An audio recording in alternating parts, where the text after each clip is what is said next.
Recently, a group of 94 leading scientists and ecologists in 70 institutions from around the world reviewed 53 years of data, 1,800 time series in 22 European countries, and found that despite all our efforts, freshwater ecosystem recovery has stalled in Europe. How did they get to that conclusion? They looked at freshwater invertebrate biodiversity, our most reliable indicator of freshwater recovery, and found that the more rare and sensitive species bear the brunt of pollution, excessive nutrients, bad water quality, climate change, and the invasion of non-native species. And the more sensitive invertebrates, the ones who contribute the biodiversity we need to thrive on this planet, they are not coming back. The overall abundance of invertebrates is improving, but the evenness of populations is increasing. More organisms, but fewer species. Bottom line, biodiversity and thus freshwater ecosystem recovery are not on a trajectory we'd like to see. Pretty depressing, you think? Well, we tend to figure that as individuals, what difference can we make? What difference can we really make? We tend to think that biodiversity degradation is a problem too big for any one person to do something about. Well, that just isn't true. There are a lot of successful individuals out there. EcoAdvance, a Horizon Europe project, is synthesizing the last 20 years of work in freshwater ecosystem restoration into an easy-to-use compendium to inspire more successful projects by giving advice to project funders and proposers on how to pick and design successful projects. By identifying and showcasing individuals, successful individuals in science and solutions that are bending the curve, EcoAdvance will bring guidance from personal journeys to support current leaders, scientists, and decision makers who face some of the same challenges and dilemmas the successful have already navigated. As they try to figure out, will this work?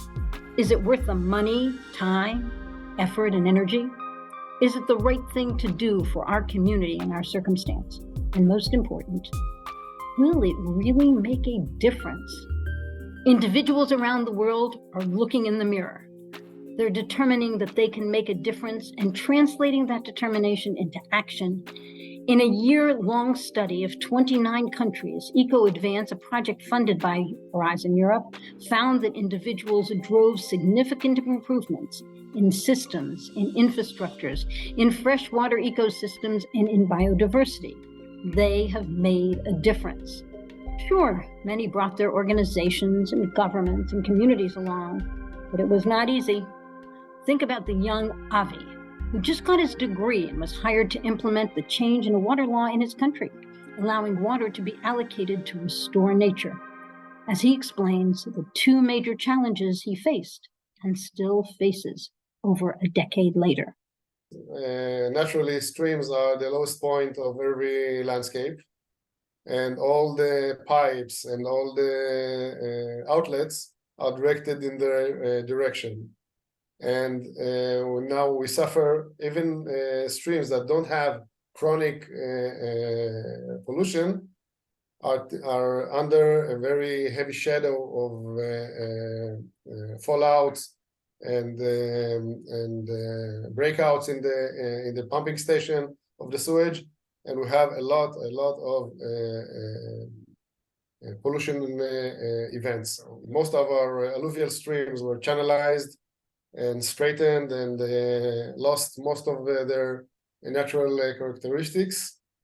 And the major challenge now is to take the anthropogenic land use and to take the development and save some room for the river, because all the land in Israel is parceled, and most of our streams doesn't have their own parcel, and they're free game, and we have to work hard in order to keep them functioning and alive.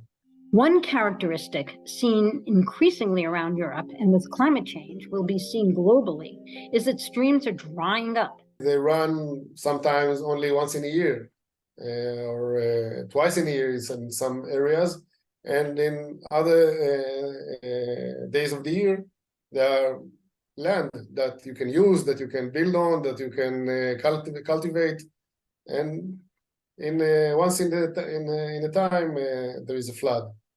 So today, a matrix group of individuals from different government offices and disciplines meet regularly to funnel water to nature, to improve freshwater ecosystems, promote biodiversity, and preserve rare species. What was the big change? The sight of water running in a stream is whoa. We can use this water.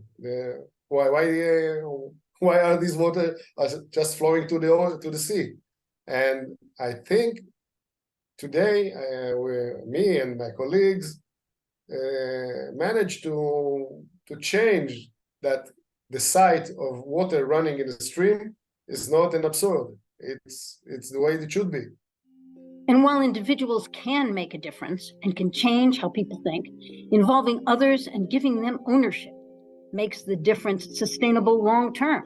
Here's Shiri, who orchestrated a restoration with the community and led the drive to turn a degraded reach into a community park that the community took as their own to preserve and protect. I think only individuals can do that. The thing is how you collaborate and how you bring them together to do that change and to make it. What we found in the way that we work, that when you bring the community that lives in this area, the citizens that lives next to the stream, and they have a sense of belongingness to the stream, and they part of the planning and part of the working, part of the restoration of the stream, and they see how it comes together and how it makes from planning for reality. The sense of belongingness that they have to this project, to this stream, to this nature is much stronger, and they help to keep it together. Can we do it the same way we always have? No, of course not. Building more gray infrastructure won't do the trick. Listen to Karma. She is at the ICLEI, which supports local governments and the public servants who are at the forefront of both change and barriers to freshwater restoration in their efforts to achieve sustainability. She explains. I think we cannot uniquely look at the conventional approaches, but we need to start accelerating the uptake of nature-based solutions managed in a smart way for water pollution control, for rain retention, for also supply, as we need to have a more circular urban water system. And then there is Savas, a postdoctoral researcher in Cyprus, whose research led him to understand how a rare endangered species of Cyprus snake got a new start on the island after it was considered extinct for decades because of historic DDT use, used to rid the island of mosquitoes and malaria.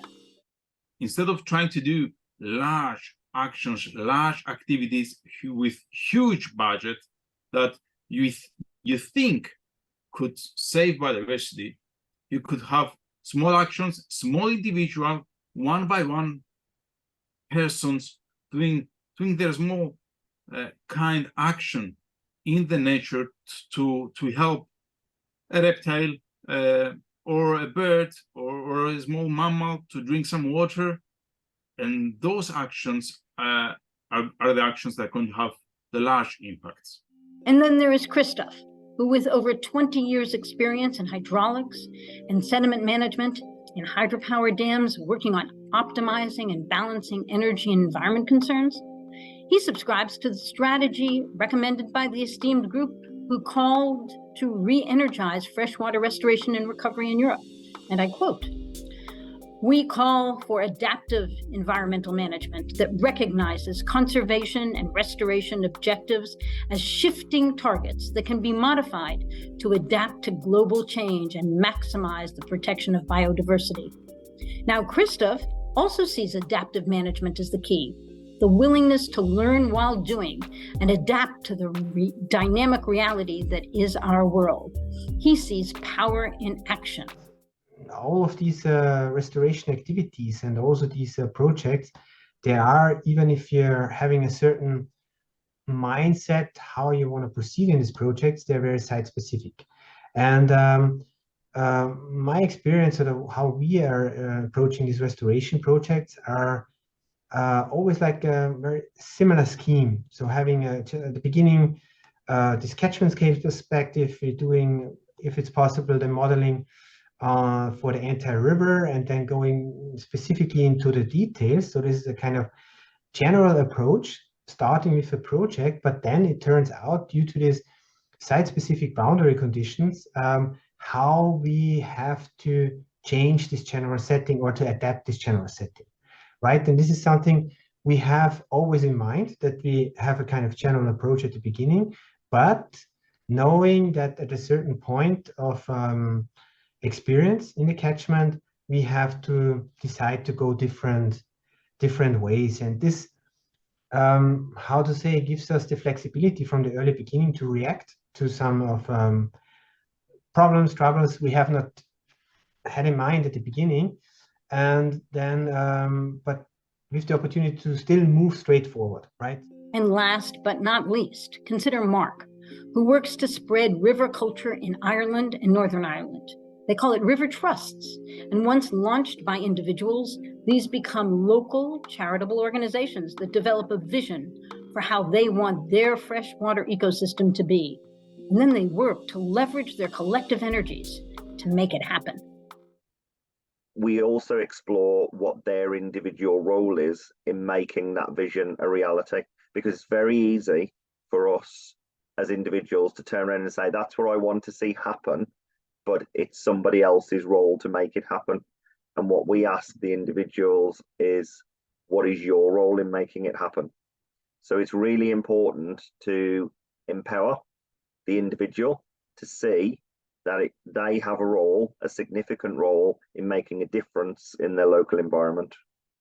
So look in the mirror and join the men and women who are making a difference, as individuals, as leaders who are moving freshwater ecosystem recovery forward.